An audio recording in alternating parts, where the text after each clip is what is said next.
Hello everyone. Welcome to Kishori classes. तो पिछली video में हमने पढ़ा ब्लड के बारे में और उसके साथ साथ उसके फॉर्म्ड एलिमेंट्स उसको डिस्क्राइब किया हमने एक एक करके। हमने उसमें पढ़ा WBC, RBC और प्लेटलेट, और हमने प्लाज्मा के बारे में पढ़ा। और आज हम जो डिस्कस करेंगे वो 150 मोस्ट इम्पोर्टेंट ब्लड के MCQs हैं। तो आप किसी भी एग्ज़ाम की तैयारी कर रहे हैं, ये वीडियो आपके लिए बहुत इंपॉर्टेंट होगा। तो चलिए स्टार्ट करते हैं MCQs ऑफ ब्लड। तो चलिए स्टार्ट करते हैं। फर्स्ट जो आपका क्वेश्चन है, primary source of primary function जो है आरबीसी का, सबसे इंपॉर्टेंट काम क्या होता है आरबीसी का? वो ऑक्सीजन को ट्रांसपोर्ट करती है। मतलब ऐसा नहीं कि सिर्फ ऑक्सीजन को ही ट्रांसफर करती है, वो बहुत सारे काम करती है। कार्बन डाइऑक्साइड को भी करती है, हार्मोन्स को भी करती है, बट सबसे ज़्यादा इंपॉर्टेंट काम क्या है? वो ऑक्सीजन को ट्रांसपोर्ट करती है। उसके बाद दूसरा क्वेश्चन है कि आपका जो यूनिवर्सल डोनर है वो ओ नेगेटिव है। वैसे हम ओ बोल सकते हैं, बट अगर स्पेसिफाई पूछ लिया तो ओ नेगेटिव है। प्लाज्मा के अंदर क्या क्या है? प्लाज्मा के अंदर जो हमने क्या किया था, ब्लड को दो पार्ट्स में डिफ्रेंशिएट किया था। एक तो आ गया था हमारा प्लाज्मा, और दूसरा आ गया था हमारा फॉर्म्ड एलिमेंट्स। तो जो प्लाज्मा है इसके अंदर क्या क्या होता है? इसके अंदर आपका मेनली 90% तो पानी है और 8% जो है वो प्रोटीन है आपका। तो प्लाज्मा के अंदर क्या है? प्रोटीन जो 8% है, ग्लूकोज होता है, कुछ मिनरल्स आयंस भी होते हैं और हार्मोन भी होते हैं। उसके साथ साथ आप याद रखोगे कि जो फैटी एसिड होता है, जो भी हम तला हुआ खाते हैं, और हार्मोन्स, वो भी आपके प्लाज्मा के अंदर होते हैं। उसके बाद है जो ज़्यादातर जो ब्लड है हमारा, वो कहाँ बनता है? Inside the bone marrow. मैंने जो बोन मैरो, ये ऐसी बोन मैरो कहाँ प्रेजेंट होती है? कोई भी, जैसे आपकी ये बोन है, उसके बीच में एक कैविटी होती है जो क्या करती है, उस कैविटी को हम क्या बोलते हैं? Bone marrow. और ये सिर्फ ब्लड के साथ ये क्या क्या बनाती है? ये हमारी आरबीसी भी बनाती है, WBC भी बनाती है, और प्लेटलेट भी बनाती है। बट मेजरली क्या करती है? ये आरबीसी को ज़्यादा बनाती है। तो मोस्ट ऑफ द सेल जितने भी आरबीसी के हैं वो हमारी बोन मैरो में बनते हैं। उसके बाद जो पीएच है बोन हमारे ब्लड का, वो 7.35 से लेकर 7.45 तक होता है। और उसके साथ साथ आप याद रखोगे कि जो पी ये कैसी होती है? स्लाइटली ये एल्कलाइन होता है, एल्कलाइन। ये थोड़ा ध्यान रखोगे आप, ठीक है। उसके बाद है लाइफ स्पेन कितना होता है आरबीसी का? वो 110 से 120 दिन का होता है। वैसे 120 दिन आपसे बार बार पूछा जाता है। उसके बाद जो प्लेटलेट है, प्लेटलेट का अनदर नेम होता है थ्रम्बोसाइट्स। और ये क्या करती है? प्लेटलेट का काम क्या होता है? वो है ब्लड क्लोटिंग। उसके बाद है ब्लड सेल्स। ब्लड सेल्स कहाँ बनते हैं? आपकी बोन मैरो बनते हैं। आपसे प्रोसेस का नाम पूछा जाता है, तो आपको प्रोसेस का नाम है हिमाटोपोइसिस। ये आपको याद रखना है। उसके बाद है जो यूनिवर्सल रेसिपिएंट है, उसका नाम है AB। और अगर स्पेसिफाई पूछा तो AB पॉजिटिव।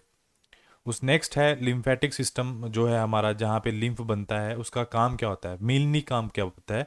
तो आप बोलोगे कि जो हमारी बॉडी का जो फ्लूइड है उसको वो मेंटेन करके रखती है, और अगर वो एक्सेस है तो उसको कंट्रोल कर लेगी, जिसको आप लिम्फ बोल देते हैं।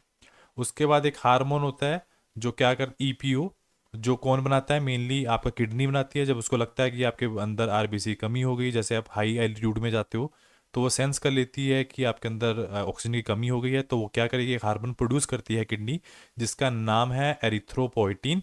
और वो क्या करती है? फॉर्मेशन कर देती है आपकी आरबीसी का, ठीक है। उसके बाद है वैस्कोकॉन्स्ट्रिक्टर। वैस्कोकॉन्स्ट्रिक्टर एक प्रोसेस होता है जो आपकी ब्लड वेसल कौन कौन कौन सी होती हैं? आपकी ब्लड वेसल होती हैं आर्टरी, वेन और कैपिलरी। आर्टरी के अंदर होता है ऑक्सीजन वाला ब्लड, मेनली की बात करें, एक दो एक्सेप्शनल केस की मैं बाद में डिस्कस करूंगा। बट आर्टरी के अंदर ऑक्सीजन वाला ब्लड होता है, वेन के अंदर होता है कार्बन डाइऑक्साइड वाला ब्लड, और कैपिलरी के अंदर होता है दोनों, ऑक्सीजन भी होती है और कार्बन डाइऑक्साइड भी होती है। तो ये क्या होती है? Blood vessels. तो ये क्या करती हैं? वॉस्कोकंस्ट्रिक्टर क्या करता है? ब्लड फ्लो को कम कर देता है, रिड्यूस कर देता है। ये आपने ध्यान रखना है। उसके बाद है कैपिलरी। मैंने आपको पहले ही बोला है, कैपिलरी के अंदर कौन सा ब्लड होता है? दोनों ही होते हैं, ऑक्सीजन भी होता है और कार्बन डाइऑक्साइड भी होती है। ये आपको याद रखना है। तो ये क्या है? एक बहुत पतली टाइनी वेसल्स होती हैं, जहां पर आप ये एल्वोलाई के साथ जुड़कर एक्सचेंज ऑफ गैसेस करती हैं। ये आपको ध्यान रखना है, ठीक है। नेक्स्ट इज स्प्लीन का। स्प्लीन से पूछे जाते हैं जो क्वेश्चन, वो मैं आपसे डिस्कस कर रहा हूँ अभी। जो सबसे पहला है स्प्लीन। स्प्लीन का जो मेन फंक्शन है, वो काम क्या है? वो है filter out the blood, filtration में हेल्प करता है ब्लड को। उसके साथ साथ ये क्या करता है, मेनली जो काम, मेन फोकस जो है इसका, वो फिल्टर आउट है। और उसके बाद ये एक और काम करता है, स्टोरेज का भी काम करता है। किसकी स्टोरेज का काम करता है? ब्लड की स्टोरेज का काम करता है। तीसरा काम क्या है इसका? स्प्लीन का तीसरा काम है ग्रेवयार्ड ऑफ आरबीसी, मतलब यहाँ पे जो पुरानी आरबीसी हैं वो नई में चेंज हो जाती हैं। नेक्स्ट क्वेश्चन है हीमोटोक्रिट। हीमोटोक्रिट एक टेस्ट होता है जो डॉक्टर आपसे कराता है, जिसके अंदर वो चेक करता है हमारे जो आरबीसी का काउंट कैसा है, ज़्यादा है या कम है। तो अगर बाई चांस ज़्यादा कम निकल रहा तो डॉक्टर क्या बोलेगा? डॉक्टर में प्रिस्क्राइब कर देगा कि आपको एनीमिया है। उसके बाद है वीना केवा। वेना केवा मैं आपको थोड़ा क्लियर कर देता हूँ। ये हार्ट है, मेनली हार्ट के 4 चैम्बर होते हैं ये वाले। जो वेना केवा होते हैं वो इधर की तरफ लगे होते हैं यहाँ पर। जो ऊपर वाला वेना कैवा है उसको आप बोलते हैं आप सुपीरियर वेना कैवा। ये सुपीरियर वेना कैवा है। और जो नीचे वाला है ये inferior vena cava, inferior vena cava. ठीक है, ये क्या करते हैं? ये डीऑक्सीनेटेड ब्लड किस में डालते हैं? Into the heart. तो यहाँ पे भी ये मेंशन किया गया है, वेना कैवा क्या है? एक तरह की ब्लड वेसल है जो क्या करती है, डीऑक्सीनेटेड ब्लड को किस में डालती है? हार्ट के अंदर डालती है। ये आपको ध्यान रखना है। उसके साथ साथ एनीमिया क्या है? एनीमिया एक ऐसी कंडीशन है जिसके अंदर आपका आरबीसी का काउंट कम हो चुका है, या फिर हम बोल सकते हैं कि आपकी आरबीसी आपकी बॉडी के अंदर हेल्दी नहीं है। ये एक ऐसी कंडीशन होती है। उसके बाद है यूनिवर्सल प्लाज्मा डोनर। कौन सी है? ए बी ब्लड जो है वो यूनिवर्सल प्लाज्मा डोनर है। और साथ में आप रेसिपिएंट भी सेम ही है। ए बी जो है आपका वो यूनिवर्सल रेसिपिएंट है, किसी सबसे वो ब्लड को ले सकती है। अगर स्पेसिफाई पूछ लिया तो ए बी पॉजिटिव पे आप टिक करोगे। उसके बाद जो ब्लड ग्रुप है वो 8 तरह के हैं, मैंने बोला है। ए जो ब्लड ग्रुप है वो ए बी ओ है, मतलब आपका ए बी और ओ। तो ए में भी दो हैं, negative positive, A negative A positive.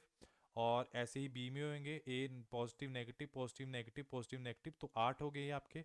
तो 8 में से सबसे जो रेयर है वो है ए बी नेगेटिव। ये आप याद रखोगे, ए बी नेगेटिव सबसे रेयरस्ट मिलता है।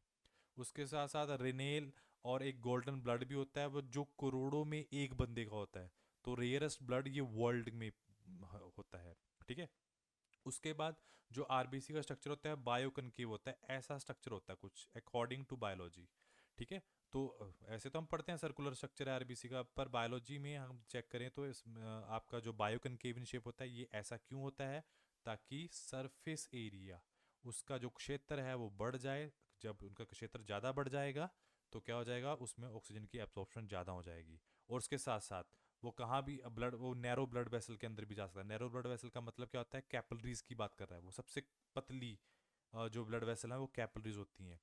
और सिक्कल शेप में जो आरबीसी का स्ट्रक्चर होता है वो ऐसा बन जाता है। तो उसमें जो ऑक्सीजन की जो कैपेसिटी सरफेस एरिया वो कम हो गया, तो उसकी वजह से उस पेशेंट को सांस लेने में दिक्कत आती है। तो नेक्स्ट जो जो आपके इंपॉर्टेंट टॉपिक हैं वो हैं, अब हम बात करते हैं नेक्स्ट इंपॉर्टेंट क्वेश्चन की। ये है सबसे इंपॉर्टेंट क्वेश्चन है आपका डब्ल्यूबीसी से। डब्ल्यूबीसी का काम क्या होता है? ये हमारे शरीर को इम्यूनिटी प्रोवाइड कराती है।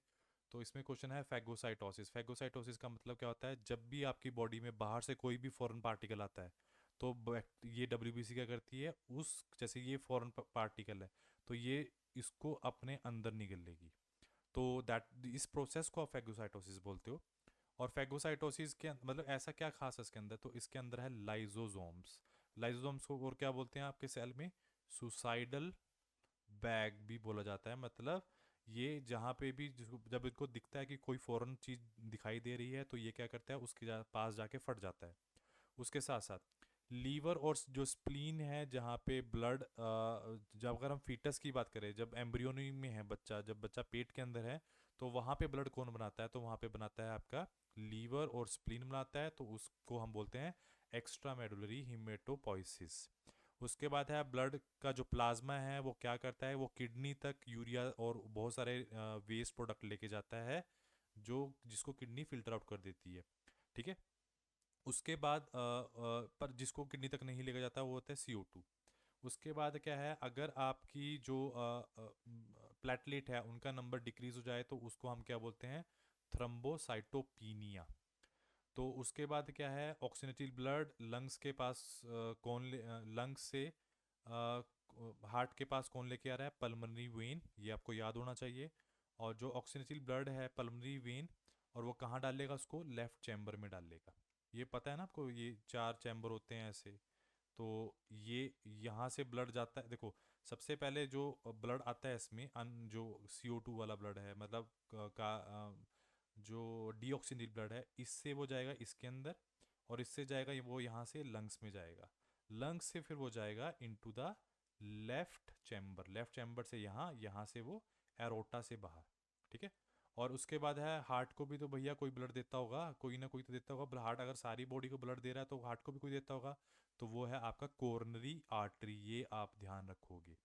उसके बाद है हिपैटिक आर्टरी, ये लीवर को ब्लड देती है। मतलब लीवर को देखो, हार्ट को ब्लड और लीवर को ब्लड देने का मतलब क्या है, मतलब वो भी तो ऑर्गन है, उनको भी तो ऑक्सीजन वाला ब्लड चाहिए भैया, और कार्बन डाइऑक्साइड वाला वो वापस करेंगी। तो हार्ट को जो ऑक्सीजन वाला ब्लड प्रोवाइड करा रही है वो कोरोनरी आर्टरी है, नाम से पता लग रहा है, आर्टरी तो ऑक्सीजन वाला ब्लड देती है। और अगर लीवर की बात करें तो वो कौन दे के आ रही है, वो आपका हिपैटिक आर्टरी दे के जा रही है।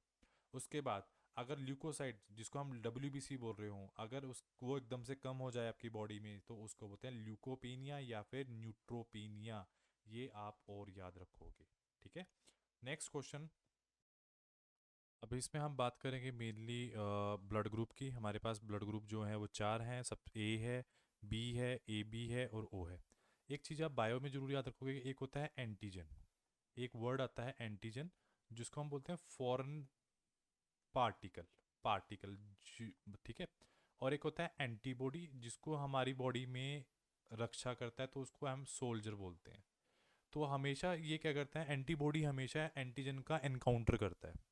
बट यहाँ पे जो कहानी है वो थोड़ी डिफरेंट होती है, कि कोई भी RBC है उसके पास एक आइडेंटिटी होती है। जैसे किसी का नाम श्याम है, तो ये इसकी श्याम की RBC की आइडेंटिटी है, जिसको उस आइडेंटिटी का नाम एंटीजन है। आप वो वाला एंटीजन की बात नहीं करोगे जिसको देख के एंटीबॉडी भड़केगी, ऐसा कुछ नहीं होता है, एंटीजन वो दूसरा होता है। तो आप किसी का ब्लड ग्रुप A है, तो उसके अंदर हम B ब्लड ग्रुप डाल दें तो वो क्या कर जाएगा, वो ब्लड ग्रुप तो फट जाएगा, तो कोगुलेशन हो जाएगी तभी तभी, और अल्टीमेटली क्या हो जाएगा, पेशेंट तो डाई, मतलब ऑन द स्पॉट उसकी डेथ हो जाएगी। तो डॉक्टर से बहुत बड़ी गलती हो सकती है। तो यहाँ पे जो एंटीजन है, ये जो एंटीजन है ये इसकी आइडेंटिटी है, आइडेंटिटी। पहला पॉइंट तो ये याद रखोगे। अगर किसी इंसान का ब्लड ग्रुप A है तो उसका एंटीजन भी A ही होएगा, अगर B है तो एंटीजन B होएगा, अगर AB है तो AB होएगा। और एंटीजन A और B दोनों दोनों पाए जाएंगे उसके पास। अगर किसी का O है तो उसके पास कोई भी एंटीजन नहीं पाएगा। अब एंटीजन है तो एंटीबॉडी भी होंगी जो प्लाज्मा में है। तो प्लाज्मा में जो एंटीबॉडी होती है तो उसका अंगी, उसके जो क्वेश्चन पूछा होता है आपसे वो ये पूछा जाएगा कि ब्लड ग्रुप A है किसी पर्सन का, तो उसके अंदर एंटीबॉडी कौन सी होगी, तो आप याद रखोगे उसका उसका उल्टा कर दो आप, तो एंटीबॉडी होगी B। किसी का ब्लड ग्रुप B है तो उसके अंदर एंटीबॉडी होगी A। तो किसी का ए बी है तो दोनों एंटीजन वहां पर प्रेजेंट है तो कोई भी नहीं होगा। इसलिए जो जो ए बी है वो यूनिवर्सल रेसिपिएंट है, इसलिए बोला जाता है यूनिवर्सल रेसिपिएंट। रेसिपिएंट का मतलब क्या है, ये एक ऐसा ब्लड ग्रुप है जो सबसे ब्लड ले सकता है। और उसके बाद है ओ। ओ में क्या है, एंटीजन कोई भी नहीं होता, तो एंटीबॉडी हो या ना हो क्या फर्क पड़ रहा है यहाँ पे। तो ये क्या है, यूनिवर्सल डोनर, यूनिवर्सल डोनर बोलते हैं इसको। तो ये सबको ब्लड दे सकता है, चारों केसेस में देखो ओ लगा हुआ है, तो ये सबको ब्लड दे सकता है। जबकि ए बी जो एंटीजन ए बी वाले हैं वो सबसे ब्लड ले सकते हैं। और अब नेक्स्ट क्वेश्चन।